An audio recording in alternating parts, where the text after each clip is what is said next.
Thank you, Mr. Speaker, sir. Mr. Speaker, this is an area where I'm very sure you are very much aware. This is an area where you have been in charge, and I know you know what the integration of this area means. Mr. Speaker, the people of this area are the same people. We are the same people. These borders were created artificially by the colonial authorities. Mr. Speaker, if you go, you take the Samia people. The Samia people spread into Uganda, and they have members of parliament in Uganda who are Samias. At one time, Mr. Speaker, if some of you might not be aware, in Kenya we had Mudi Awori as the Vice President of Kenya, and his brother Agre was contesting for presidency in Uganda.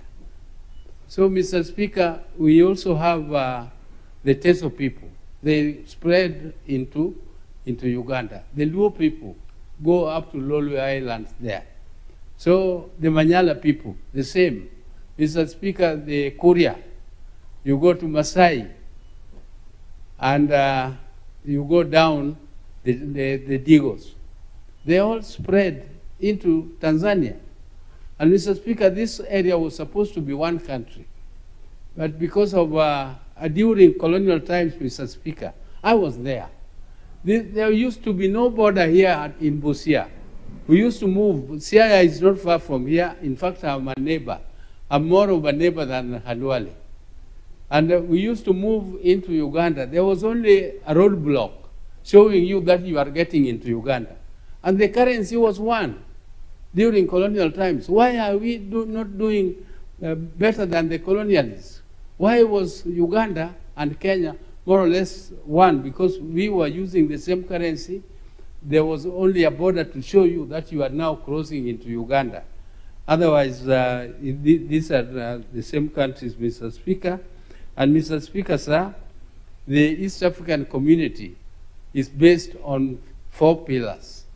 These 4 pillars, one is the customs union, which I think, Mr. Speaker, is largely implemented. The second pillar is the common market.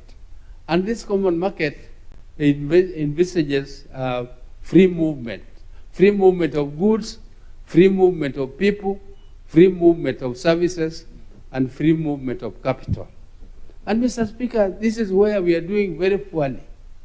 Because on the free movement of people, you had Honorable Adama telling you how expensive it is to fly to Kampala here.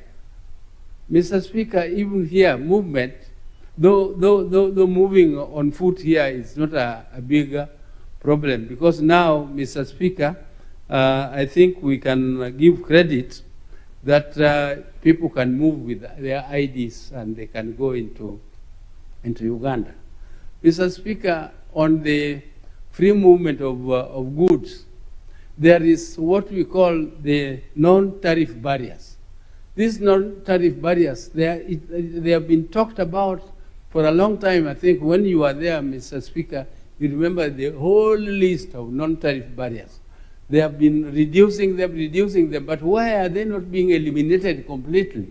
Because these are just artificial measures taken by governments to prevent free movement of goods and free movement of people sometimes, but mainly free movement of goods. Mr. Speaker, when it comes to the free movement of people, you also have problems with the right to establishment, because some governments they have signed the protocols. They signed the protocols, but their implementation with these protocols, Mr. Speaker, the big problem is implementation. Implementation is left to the member states, and they don't want to implement them. They signed them, but they don't want to implement them. For instance, right to establishment. The Tanzanian government, I think, sometimes fears that Kenyans are very greedy. They might nyakua all their land there. But, Mr. Speaker, that is not true. Kenya allows people free movement of people. They come and work in Kenya freely. And this should be practiced by all the members because the protocols have been signed by all of them. And it is a problem of implementation. Mr. Speaker, we also have a problem in Lake Victoria. This lake is supposed to be... 1 minute to conclude your thoughts, Honorable Senator. Mr. Speaker, the lake is supposed to be a common user facility. Uganda practices common user practice with the Congo. They manage the lake jointly. Why can't the East Africans also manage this lake jointly so that fishermen are not harassed and arrested? Some of them are even made to eat raw fish in the lake, Mr. Speaker. Sometimes the fines are too heavy for them and they are jailed there. We have to go and look for them every now and then. Negotiations have to be done. Mr. Speaker, there should be a common user policy for the Lake Victoria so that all the fishermen from all the countries can enjoy this facility and benefit from it, Mr. Speaker. Thank you, Mr. Speaker. Senator Tabitha Mutenda.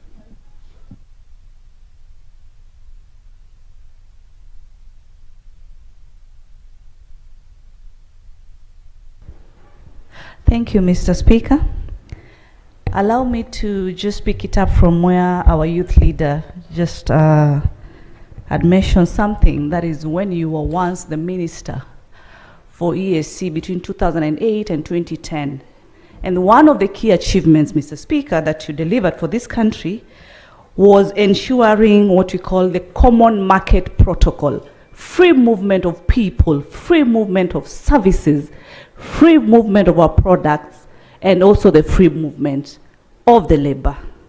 We applaud you for that. Mr. Speaker, yesterday I had the privilege to join my colleagues in the Trade and Industrialization Committee, where we also visited the Malabar border. We had intensive discussions with the management and the different stakeholders that cut across.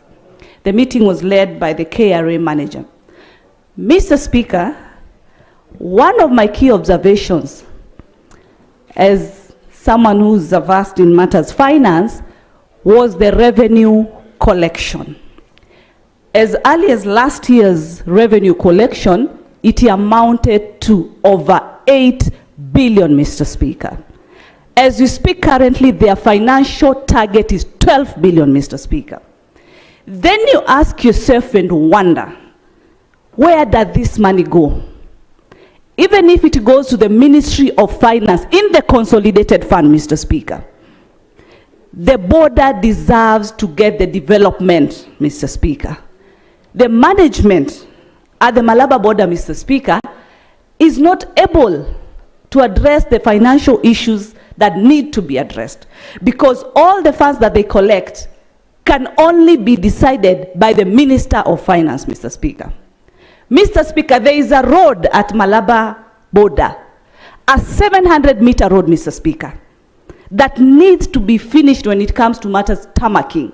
How much would that cost? The much it can cost is about 200 million, Mr. Speaker.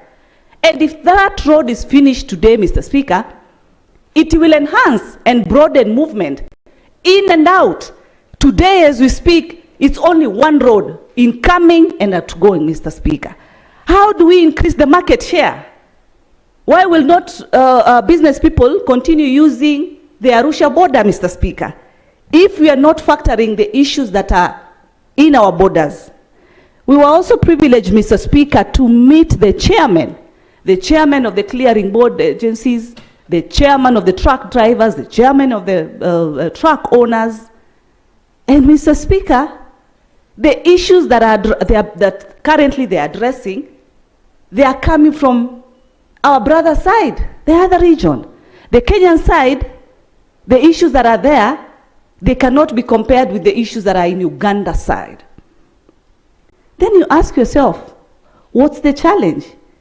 It is people who have been given mandate, the police who are on the other side, the managers who are on the other side, who decide when to work and when not to work.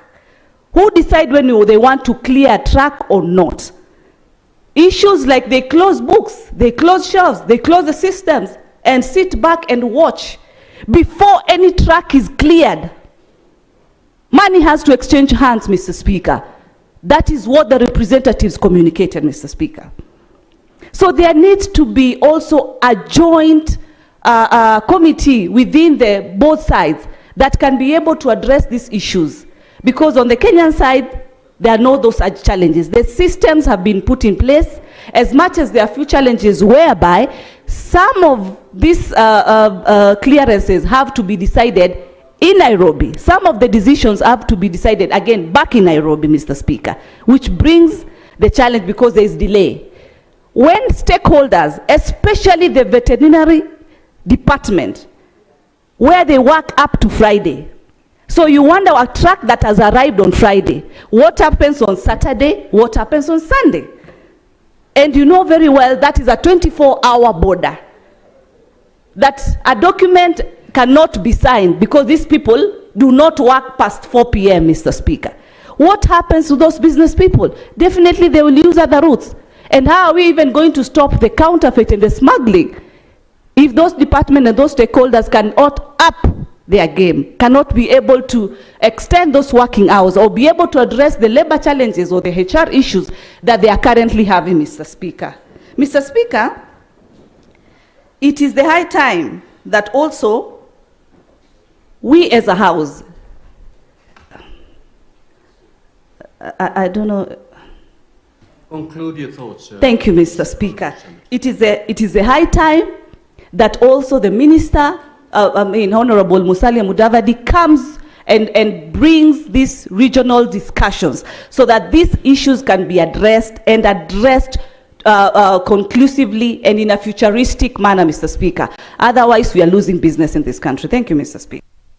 Senator Andrew Omtata.